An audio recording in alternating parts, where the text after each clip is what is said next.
재결정이 나타나는 것은 두 물질이 섞여야 됩니다. 용매에 잘 섞여야 되는 특징이 있어요. 여기 보이시면 불순물이 섞여 있는 고체 물질을 용매에 녹인 다음 용액의 온도를 낮추거나 용매를 증발시켜서 순수한 고체를 얻는 방법입니다. 자, 우리 밀도차에서 우리 이야기 한번 드렸죠. 밀도차에서 물질을 분리하기 위해서는 두 물질의 밀도 차이가 커야 된다라고 말씀드렸고요. 그리고 증류에서 우리가 물질을 구분하기 위해서는 그 물질들의 끓는 점 차이가 커야만이 쉽게 분리가 될 수 있다라고 말씀드렸습니다.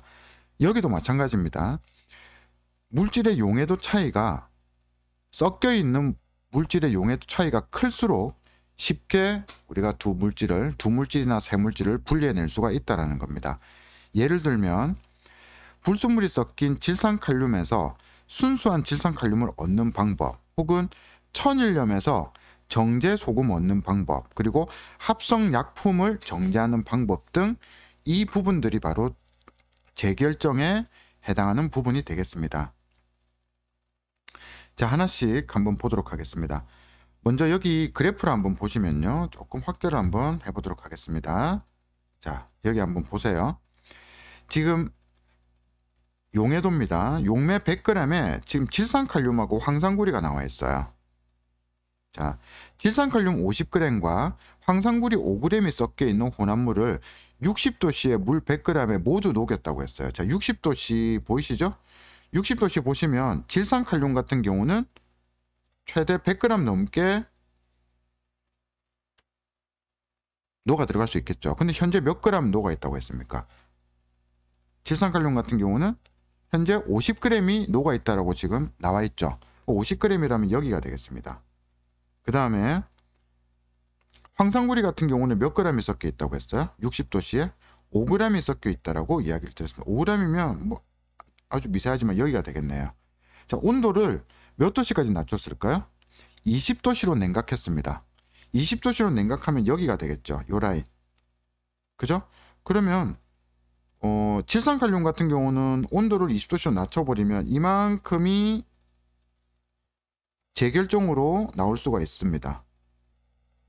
보이십니까? 그런데 황산구리 같은 경우는 어떨까요? 온도를 20도씨로 낮췄다 하더라도 석출되는 양이 없죠.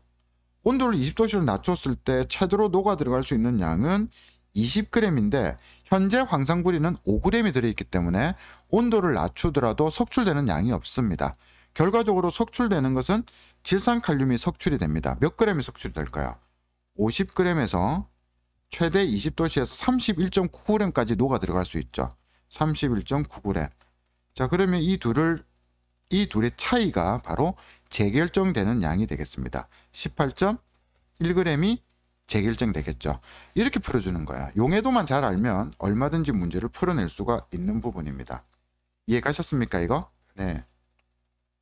그렇다면 우리가 재결정이 일어나기 위해서는, 재결정을 통해서 물질을 분리하기 위해서는 질산칼륨과 황산구리의 용해도 곡선의 기울기가 급해야만이, 둘 사이에 하나는 급하고 하나는 완만해야 된다. 그래야만이 쉽게 우리가 분리해낼 수가 있습니다. 근데 만약에 이걸 한번 선생님이 그림을 한번 그려볼게요. 질산칼륨 말고 제3의 어떤 물질이 있다고 가정해 봅시다. 이들의 그 용해도 곡선이 이렇게 나왔다고 보세요. 어때요? 둘이 굉장히 비슷하죠? 그러면 쉽게 재결정이 될 수 있을까요? 결정이 일어나더라도 둘이 섞여 있기 때문에 아주 분리하기가 굉장히 어려울 어떤 그런 상황에 닥쳐지겠죠. 그래서 재결정을 통해서 물질을 분리할 때는 조건이 있습니다. 첫째, 용매에 두 물질은 일단 다 녹아야 됩니다. 두 번째, 두 물질의 용해도 차이가 커야만이 쉽게 재결정이 될 수가 있을 겁니다. 이해 가셨습니까? 네, 좋습니다. 이렇게 보시면 됩니다. 자, 그 다음에요. 두 번째 한번 보도록 하겠습니다. 크로마토그래피라는 게 있어요. 예전에 이거 운동선수들한테 많이 이야기를 실험을 했던 부분인데요. 크로마토그래피라는 것은 무엇일까요? 일단 섞여 있습니다. 혼합물을 이루는 성분 물질이 용매를 따라서 이동하는 속도가 다 다를 겁니다. 예를 들어서 여기 한번 보도록 할게요. 일단 용매가 있습니다. 용매를 여기다가 놔두고요. 그리고 여기에다가 어떤 잉크를 이렇게 찍었습니다. 볼펜 있는 잉크를 찍어서 여기다가 딱 담궈 버리니까 자, 물이 이렇게 스며서 들어가겠죠. 스며서 들어가면 지금 여기 보시면 연두색하고 빨간색이 있습니다. 연두색과 빨간색의 크로마토그래피를 통해서 움직이는 속도 차이가 나겠죠. 속도가 A보다 B가 더 빠르다라는 거 보이시죠? 그러면서 두 개의 어떤 점이 나타나게 되는 겁니다. 이런 식으로 우리가 분리해낼 수가 있다는 거죠. 여기서 근데 주의할 사항이 있습니다. 내가 분리해내고자 하는 잉크를 용매 속에 푹 담궈버리면 어떻게 될까요? 다 퍼져버리겠죠. 물 속으로 다 용매 속으로 퍼져버리겠죠. 그래서 반드시 용매의 끝부분이 물이 닿이지 않도록 한 요 정도 선에서 이렇게 물이 빨려 올라가면서 분리될 수 있도록 그렇게 하셔야 됩니다. 그러려면 이 종이는 물이 흡수가 잘 되는 종이어야 되겠죠. 그래서 거름 종이를 주로 이용하게 되는 겁니다. 거름 종이 말고도 또 이용할 수 있는 것도 있어요. 분필. 우리 흰색 분필 있죠? 흰색 분필 같은 경우도 물 흡수율이 굉장히 좋습니다. 그래서 흰색 분필에다가 선생님이 만약에 까만색 사인펜을 이렇게 점을 찍었어.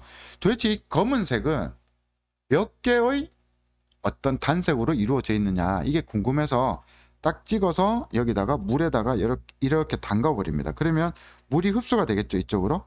그러면서 물이 쫙 빨려 올라가면서 여러 개의 색깔로 이렇게 점이 찍히게 되는 겁니다.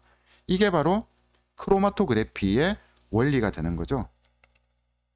크로마토그래피는요, 일단 분리 방법이 매우 간단합니다. 두 번째, 물에다가 담궈주기만 하면 되겠죠. 그래서 분리하는 데 걸린 시간이 매우 짧다라는 특징을 가지고 있어요. 세 번째는 매우 적은 양의 혼합물도 분리해낼 수 있다는 특징을 가지고 있습니다. 그리고 성질이 비슷하더라도 한 번에 분리할 수 있다는 장점을 가지고 있어요. 이게 크로마토그래피의 특징이 되고, 크로마토그래피는 서술형으로도 주로 출제가 됩니다. 잘 보셔야 됩니다. 이렇게 이 내용들이 서술형으로 주로 나와요. 그리고 크로마토그래피를 분리한 건 이건 문제가 하나 나와 있는데 이거 한번 볼게요. 먼저 A 물질 한번 봅시다. 순물질로 예상되는 물질을 한번 볼게요. A 같은 경우는 여기다 점을 딱 찍었어. 그랬더니 A는 여기에 하나의 포인트가 나타났죠. 결국 A는 몇 개의 물질이 섞여 있습니까? 하나밖에 없죠. 네, 좋습니다. B는 어떻게 될까요? B는 A 물질도 있고 높이가 같잖아. 그 다음에 또 하나 더 있네요. 그러니까 B 같은 경우는 혼합물이 되겠습니다. 혼합물이 되는데 B는 누굴 포함하고 있을까요? 현재까지? 그렇죠. A를 포함하고 있습니다. 자, C는 어떨까요? 혼합물입니까? 순물질입니까? 그렇죠. 하나밖에 없죠. 그렇다면 B 같은 경우는 몇 개의 순물질이 섞여 있을까요? 맞습니다. 무엇과 무엇이 섞여 있을까요? A랑 맞습니다. 그 다음에 D 볼게요. D 같은 경우는 순물질일까요? 혼합물일까요? 아니죠. 그렇죠. D 같은 경우는 일단 C를 포함하고 있습니다. 그 다음에 E 같은 경우는 순물질이 되겠죠. 자, 그래서 D는요, E하고 C를 포함하고 있는 혼합물입니다. 따라서 순물질은요, A와 그 다음에 E와 그 다음에 C가 되겠네요. 이해가셨죠? 네, 이렇게 보시면 되겠습니다. 그래서 혼합물 같은 경우는 BD가 나와 있네요. 그죠? 자, 보시면요, B는 A와 C를 포함하고 D는 C와 E를 포함하고 있다. 올라간 높이가 같으면 같은 성분이 된다는 거죠. 그죠? 그래서 용매를 따라서 이동하는 속도가 가장 빠른 거는 누가 될까요? 가장 높이 있는 걸 찾아주시면 되겠죠? 그래서 C, 그 다음에 A, 그 다음에 여기 가장 낮은 E가 되겠죠. 이해가셨죠? 네, 좋습니다. 그래서 크로마토그래피를 이용할 수 있는 것들은 뭐가 있을까요? 사인펜 속에 잉크. 도대체 몇 개의 색깔로 이루어져 있을까 해서 잉크를 분리하는 방법. 그 다음에 운동선수의 도핑 테스트. 그러니까 뭐 만약에 근육 이완제나 수축제를 맞았다. 그러면 혈액 속에 그러한 약품의 성분이 들어있겠죠. 분리해낼 수 있습니다. 그 다음에 단백질 성분의 검출, 그 다음에 농약이나 중금속의 검출, 그 다음에 잎의 색소 분리하는 것들, 이런 것들이 여기에 포함이 되어 있다라고 보시면 될 것 같습니다. 이해가셨습니까? 네, 좋습니다. 자, 그럼 이거 한번 보도록 하겠습니다. 혼합물을 분리하는 방법.